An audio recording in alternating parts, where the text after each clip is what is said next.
Hello বন্ধুরা, আমি প্রিয়াঙ্কা। এই ব্লগটা হচ্ছে লোকনাথ বাবার পুজোর দিন ব্লগ। তোমরা তো দেখেইছিলে লোকনাথ বাবার পুজোর দিন আমার শাশুড়ি মা বাড়িতেই ছোটো করে ঠাকুরকে ফল টল কেটে দিয়ে মিষ্টি দিয়ে পুজো দিয়ে নিয়েছিল। আর এদিকে মা পুজো করতে ব্যস্ত ছিল, আর আমি এখানে দেখো সবজিগুলো ঝপাঝপ করে সব কেটে নিচ্ছিলাম। আর লোকনাথ বাবার পুজোর দিন না আমরা নিরামিষই খাই, তাই জন্য এদিকে আমরা নিরামিষ রান্না করব। আমরা প্রতিবারই লোকনাথ বাবার পুজোর দিন নিরামিষ খাই। এদিকে দেখো আমি চাল কুমড়োটাকেও কেটে নিয়েছিলাম, চাল কুমড়োটা কেটে ভালো করে ধুয়ে রেখে দিয়েছিলাম। এদিকে উচ্ছেটাকেও আমি ভালো করে ধুয়ে নুন হলুদ মাখিয়ে রেখে দিয়েছি। এদিকে মা তো ওদিকে পুজো করতে ব্যস্ত ছিল, যতটা পারা যায় রান্নাটা এগিয়ে রাখলেই ভালো হয়। তাই জন্য দেখো আমি এখানে কড়ায় তেল দিয়ে গরম করে উচ্ছেগুলোকে ঝপাঝপ করে ভেজে নিচ্ছিলাম। আমি কেটে কুটে দিই, মাই রান্না করে, মানে আমার শাশুড়ি মাই রান্না করে। তা আমি সেদিনকে মা পুজো করছে বলে আমিও কিছুটা রান্না এগিয়ে রাখছিলাম। এদিকে দেখো এখানে সোয়াবিন বসিয়ে দিয়েছি। এই সোয়াবিনটা করছি আমার ছেলের জন্য।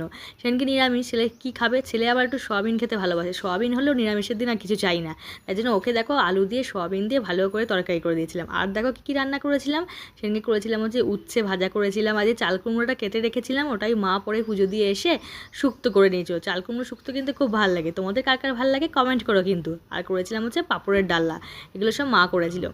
চলো বন্ধুরা, টাটা।